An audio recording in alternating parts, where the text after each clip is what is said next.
बिस्मिल्लाहिर्रहमानिर्रहीम। अस्सलाम वालेकुम नाज़रीन, आप यूट्यूब चैनल देख रहे हैं। मैं इमरान खान हूँ। सबसे पहले क्वेटा बम धमाके की बात करते हैं। अब तक की इतला के मुताबिक और लोग शहीद हो गए हैं। जो लोग शदीद ज़ख्मी थे उनमें से कुछ लोग शहीद हो गए। तो अब जो तादाद है शोहदा की, अब तक जो रिपोर्ट हुई है वो 27 है और अभी भी कुछ लोगों की जान ख़तरे में।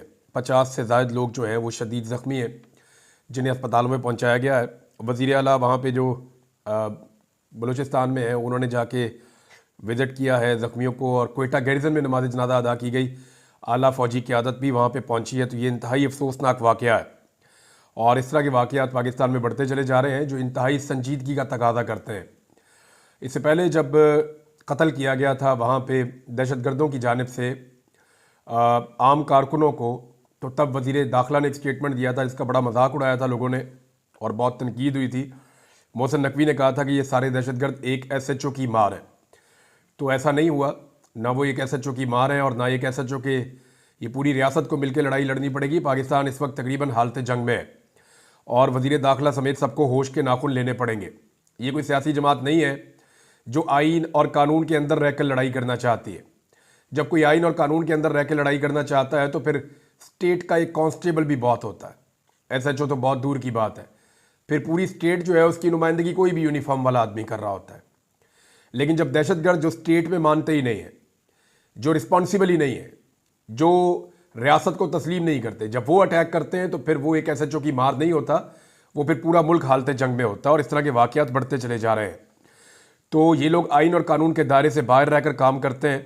अपनी होश करें, अपनी तवज्जो जो है वो ऐसी एक्टिविटीज़ से हटाएं जिनका पाकिस्तान को कोई फ़ायदा नहीं है।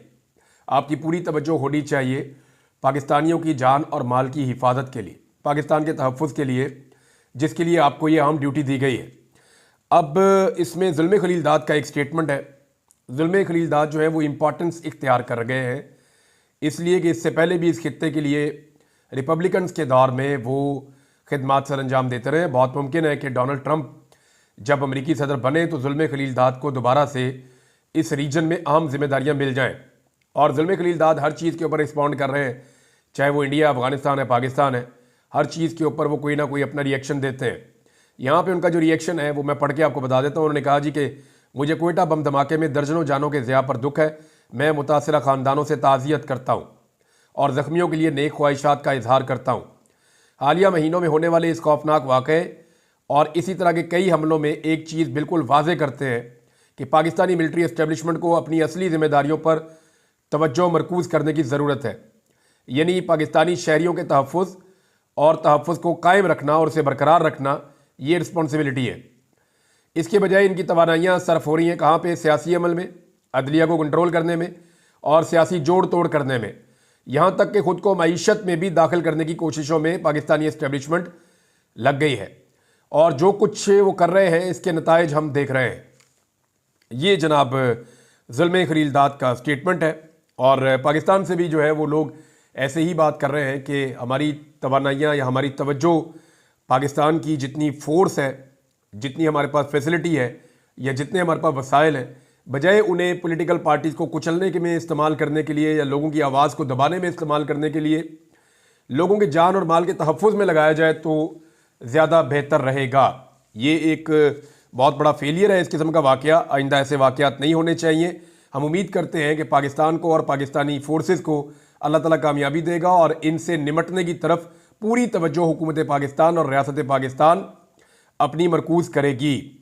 अब आपको मैं थोड़ा सा एक चीज़ और है, पॉलिटिकल साइड है, पाकिस्तान तहरीक इंसाफ से रिलेटेड है, ये मैं आपके पास से आपके सामने रखना चाहता हूँ। लेकिन उससे पहले इंडिया ने इनकार कर दिया कि उनकी क्रिकेट टीम 2025 में, अभी जो साल शुरू होने वाला है, इसमें जो एशिया कप होने जा रहा है पाकिस्तान में, उसमें उन्होंने कहा जी हमारी टीम नहीं आएगी खेलने के लिए। इंडिया चाहता है कि उनकी टीम पाकिस्तान में ना आए, बल्कि वो ये चाहते हैं कि उनकी टीम जाकर खेले, दुबई में मैचेस खेले, UAE में मैचेस खेले, पाकिस्तान में मैचेस ना खेले। और दूसरा एक और भी हरकत की भारत में, वो भी आपको बता देता हूँ। भारत ने ये जो एयर ट्रैफिक कंट्रोलर्स की एक कॉन्फ्रेंस हो रही है और भी जगहों से लोग आ रहे हैं, तो उसके लिए जो पाकिस्तानी नुमाइंदे हैं उनको वीज़े देने से इनकार कर दिया। आप भारत का रवैया देखें पाकिस्तान के साथ। इंग्लैंड पाकिस्तान में खेल कर गया और कई टीमें, न्यूजीलैंड पाकिस्तान में खेल कर गया और कई टीमें पाकिस्तान में खेल कर गई, लेकिन इंडिया कह रहा है जी हमारी टीम पाकिस्तान में खेलने नहीं आएगी, नंबर एक। नंबर दो, एयर ट्रैफिक कंट्रोलर की कॉन्फ्रेंस हो रही है और दुनिया से भी लोग आ रहे हैं, लेकिन इंडिया कह रहा है कि जी पाकिस्तानियों को हम वीज़े नहीं दें। अब तक तो उन्होंने वीज़े जारी नहीं किए, मैं जो खबर जहाँ से देख रहा हूँ। मामला ये है कि ये वही इंडिया है जिसके वज़ीर आज़म नरेंद्र मोदी पे नवाज शरीफ साहब थोड़े दिन पहले सदकेवारी जा रहे थे, जिनको सहाफ़ियों को स्पेशली बुला के नवाज शरीफ साहब जो है उनको खाने खिला रहे थे, उनको प्रोटोकॉल्स दे रहे थे, जिनका वज़ीर ख़ारजा जब पाकिस्तान आया तो पाकिस्तान के अंदर जो है वो सब उसके आगे पीछे जा रहे थे। एक तरफ जनरल बाजवा की ये ख्वाहिश थी कि नरेंद्र मोदी को पाकिस्तान में बुलाया जाए। अब आप इंडिया का रवैया देखें कि जहां उन्हें मौका मिलता है वो पाकिस्तान को नीचे दिखाने की कोशिश करता है, जहां मौका मिलता है वो पाकिस्तान को जिच करने की कोशिश करता है, और हमेशा से वो ऐसे ही करते हैं। मैं कोई इंडिया से दुश्मनी की बात नहीं कर रहा, लेकिन मैं बराबरी की बात कर रहा हूं। कम से कम अपना स्टैंड तो लीजिए ना, अपने हक के लिए तो खड़े हो जाइए आप। हाउ इज इट पॉसिबल कि आप ख्वाहिश का इजहार करें कि हमारे प्लेयर्स इंडिया जाकर खेलना चाहते हैं, हमारी दिली ख्वाहिश है, और वो कहें जी जाओ हम नहीं खेलते आपके साथ। आप पीछे चले जाते हैं उनके वजीर खारजा के आगे, जब आपका वजीर खारजा जाता है तो वो हाथ के इशारे से कहता है इधर निकल। ये तरीका तो नहीं हो सकता ना। पाकिस्तान गो के एक छोटा मुल्क है, बेशक एक गरीब मुल्क है, बेशक पाकिस्तान के पास पैसे नहीं है आज, लेकिन हम एक एटमी पावर है और यानी एक इज्जतदार कौम है। ऐसे तो नहीं हो सकता कि हुक्मरानों की वजह से हम इतना नीचे लग जाए। तो ये जनाब इंडिया का रवैया है। मियाँ साहब उनके सदकेवारी जाते हैं, मियाँ साहब कहते हैं जी मैं इनको सस्ती बिजली भी दूंगा, और वो आगे से हमारे साथ क्या कर रहे हैं। अब मियाँ साहब और उनकी बेटी जनेवा में मौजूद है, और जो कुछ उनके साथ वहां पे हुआ ये हर उस शख्स के साथ हो रहा है जो पाकिस्तान में जुल्म और ज्यादती कर रहा है। देखिए होता क्या है, जब आप कमजोर को मारते हैं मारते हैं मारते हैं मारते हैं तो वो मार तो खाता है आपसे, लेकिन वो अपने मौके की तलाश में रहता है। जहां उसे मौका मिलता है ना, वो आपसे फिर बदला लेता है। हो ये रहा है कि पाकिस्तान के अंदर, पाकिस्तान को एक जेल की तरह बना दिया है पाकिस्तान के अंदर की अशराफिया ने। पाकिस्तान के अंदर जो इस वक्त निज़ाम है वो इस मुल्क को एक जेल की तरह बनाकर रखा हुआ है उन्होंने। किसी शख्स को अपनी मर्जी की बात करने का हक ही नहीं है। जो शख्स जुबान खोलता है या चार लफ्ज लिखता है उसको उठा के जेल में डाल देते हैं। जो आज़ादी इज़हार राय की या रूल ऑफ लॉ की बात करता है या अपने हुकूक की बात करता है उसके लिए ज़मीन तंग कर दी जाती है। तो पाकिस्तान के अंदर लोगों को दबा के, जुल्म करके दबाया हुआ है, यहां पे पूरी तरह से लोगों को प्रेशराइज किया हुआ है। लेकिन यही प्रेशर जब उनके ऊपर से हटता है, जब वो ओवरसीज होते हैं या जब वो पाकिस्तान से बाहर जाते हैं, 1 करोड़ से जायद पाकिस्तानी इस वक्त पूरी दुनिया में मौजूद हैं, लगभग 1 करोड़। अब 1 करोड़ लोग मौजूद हैं पूरी दुनिया के अंदर पाकिस्तान के, तो वो पाकिस्तानी है ना, इन्हीं के बीच में से गए हुए। जब उनके भाई बंधुओं को, उनके रिश्तेदारों को, उनकी फैमिली के, उनके मोहल्लेदार, उनके दोस्तों को जब यहां पे परेशान किया जाता है तो उनको वहां तकलीफ महसूस होती है। फिर जब परेशान करने वाले उनके सामने वहां पे कहीं पे आते हैं तो वो फिर उनसे बदला लेते हैं। काजी फायद ईसा के साथ क्या हुआ? कौन आदमी है जो यूरोप की तेज तरीन जिंदगी में अपना काम छोड़े और अपना काम छोड़कर एक बंदे के खिलाफ एहतजाज करने के लिए पहुंच जाए? वहां सर खुजाने के लिए टाइम नहीं है, लोग अपनी जिंदगी में मसरूफ हैं, लेकिन फिर भी लोग आते हैं और आकर अपनी भड़ास निकालते हैं। जैसे काजी फायद ईसा के खिलाफ आए, जैसे नवाज शरीफ के खिलाफ आते हैं, जैसे और कोई लोग जब पहुंचते हैं बाहर तो उनके खिलाफ आते हैं। लोग रिस्क लेते हैं, उन मुल्कों में रहते हैं लेकिन फिर भी रिस्क लेते हैं, अपनी जॉब का रिस्क लेते हैं, अपने बाहर रहने का रिस्क लेते हैं, लेकिन वो अपनी भड़ास निकालते हैं इस बुनियाद पे कि वहां पे जमहूरियत है, वहां पे कोई रोक नहीं सकता, वहां पे कोई जुल्म नहीं कर सकता, वहां पे आज़ादी इज़हार राय है, तो अपनी राय का इजहार कर देते हैं। अब मरियम नवाज और नवाज शरीफ साहब जो हैं वो निकले किसी जगह से, और निकलने के बाद अपने साथ, उनके साथ कोई लाओ लश्कर भी था, 2-3 गाड़ियां थी, तो ये जा रहे थे तो खातून ने वहां पे कैमरा ऑन किया और उन्होंने चंगी पली सुना दी पकड़ के, खास तौर पे मरियम नवाज को। अब कुछ लोग कह रहे हैं वो अपने इलाज के लिए गई हुई हैं, कुछ लोग कोई और कहानी बता रहे हैं, कुछ लोग कह रहे हैं कि पैसा वैसा भी इनका बहुत सारा उन मुल्कों में है। पाकिस्तानी सियासतदानों का नॉर्मली होता है उन मुल्कों में पैसा, तो वो पैसा शायद मैनेज हो रहा है। सबकी अलग अलग कहानी है, मैंने सारी चीज़ें आपके सामने पहले भी रखी हैं। लेकिन एक खबर और भी आई है कि शायद मरियम नवाज को, ये शाहिद असलम साहब ने खबर दी है, मैं उसे कंफर्म नहीं कर सकता अभी, अल्लाह करे ये खबर गलत हो, लेकिन जो शाहिद असलम साहब हैं उनका ये कहना है, अमेरिका में है वो, और उन्होंने भी खबरें दी थी, उसकी पादाश में उन्हें गिरफ्तार किया गया था, उन्हें टॉर्चर किया गया था, फिर वो छूट कर आए, फिर वो अमेरिका चले गए। तो जो शाहिद असलम साहब हैं उन्होंने खबर दी कि शायद कोई थायराइड कैंसर है मरियम नवाज को, जिसका वो इलाज करवाने के लिए गालिबन गई। बाकी लोग जो हैं वो कुछ और कह रहे हैं कि उनकी कॉस्मेटिक सर्जरी है, कोई कुछ कह रहा है, कोई कुछ कह रहा है, तो सबकी अपनी अपनी बात है। अब कंफर्मेशन तो मरियम नवाज या उनके डॉक्टर दे सकते हैं कि एक्चुअली उनको प्रॉब्लम है क्या और किस चीज़ का इलाज करवाने के लिए मरियम नवाज साहिबा तशरीफ़ लेकर गई हैं, या इलाज का मामला है भी या नहीं है, या जो भी है चले। लेकिन वहाँ पे एक खातून निकल आई, उन्होंने कहा जी फार्म 47 की जाली वज़ीर आला है और ये जाहिल लोग हैं, इन्होंने कब्जा किया हुआ मुल्क के ऊपर, तो लोग अपनी भड़ास निकालते हैं। अब उसके बाद जनाब पाकिस्तानी इकट्ठे हुए और पहुँच गए उस होटल में जहाँ पे बाप बेटी ठहरे हुए हैं।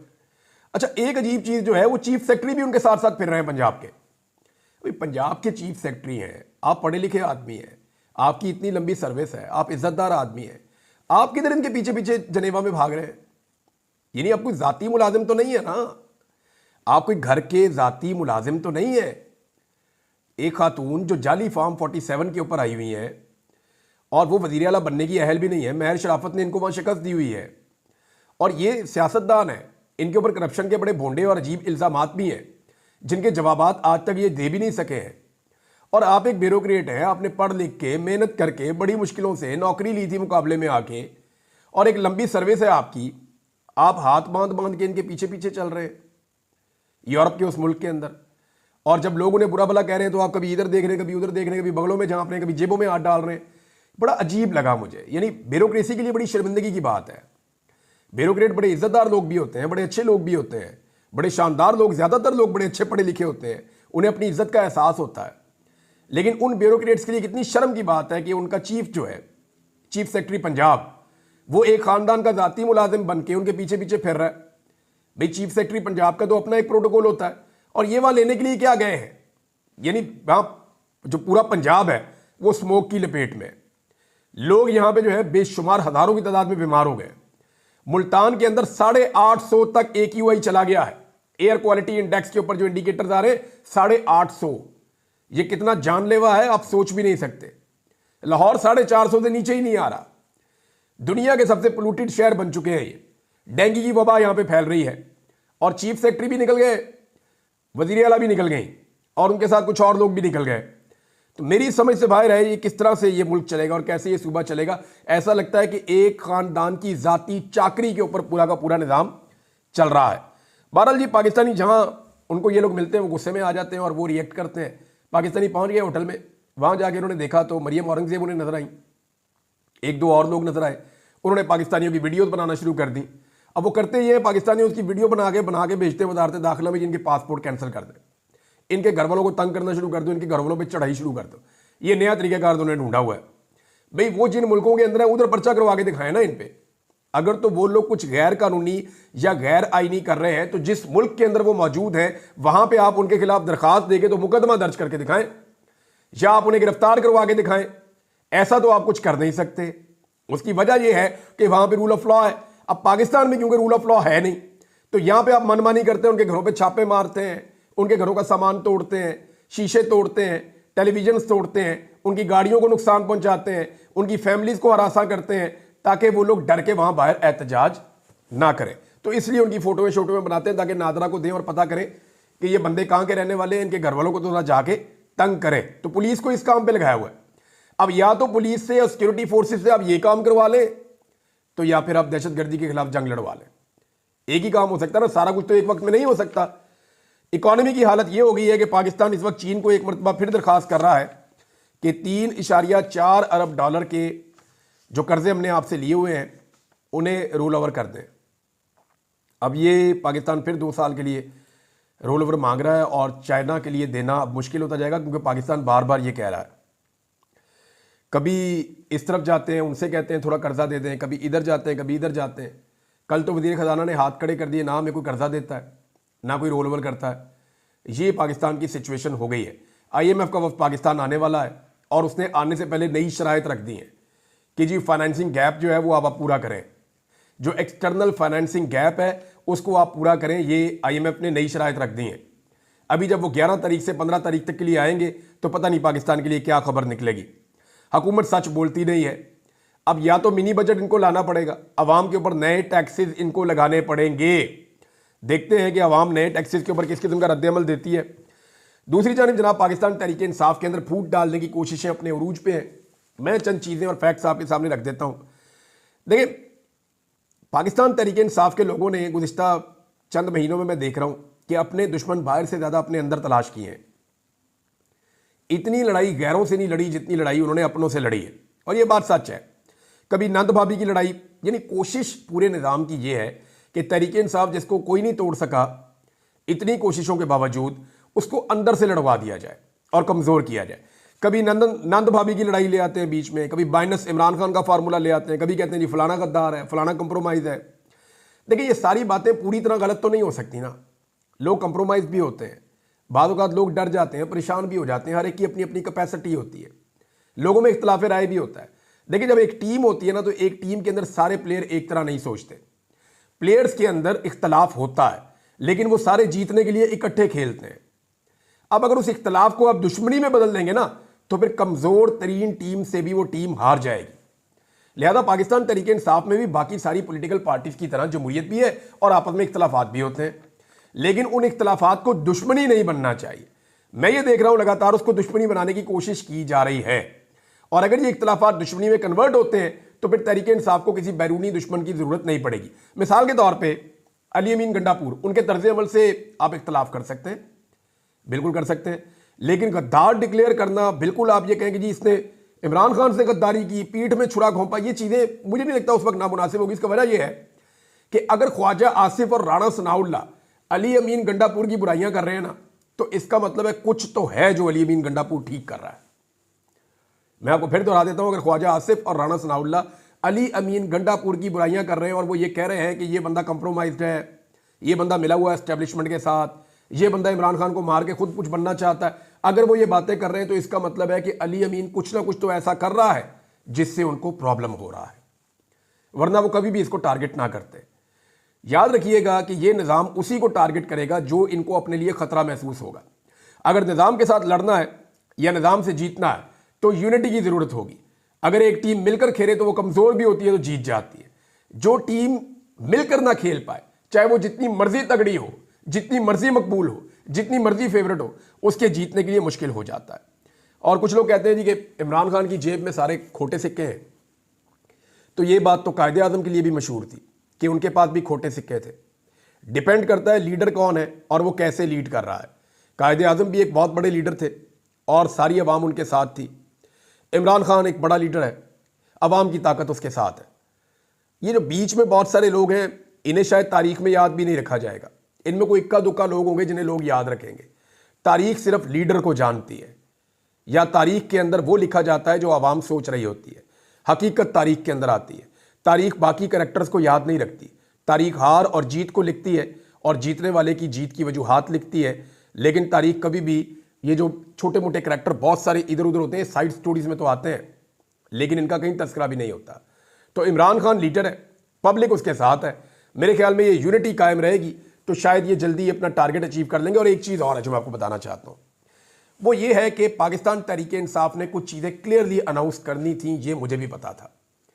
वो चीज़ें क्लियरली अनाउंस नहीं की गई क्योंकि कुछ चीज़ें मज़ीद हो रही हैं। मेरी जो नाकस इन्फॉर्मेशन है, मुझे जो क्लू मिले हैं 2-3, मैं उनकी बुनियाद पे आपको ये कह सकता हूं कि अभी पाकिस्तान तहरीक इंसाफ चंद चीज़ों को होते हुए देखना चाहती है और वो फाइनल कॉल देने से पहले कुछ चीज़ों की असेसमेंट कर रहे हैं। अब वो चीज़ें किस तरफ जाती हैं और फाइनल कॉल कब आती है, ये आपको चंद दिनों में पता चल जाएगा। अब तक के लिए इतने, अपना ख्याल रखिएगा, अपने इस चैनल का भी। अल्लाह हाफ़िज़।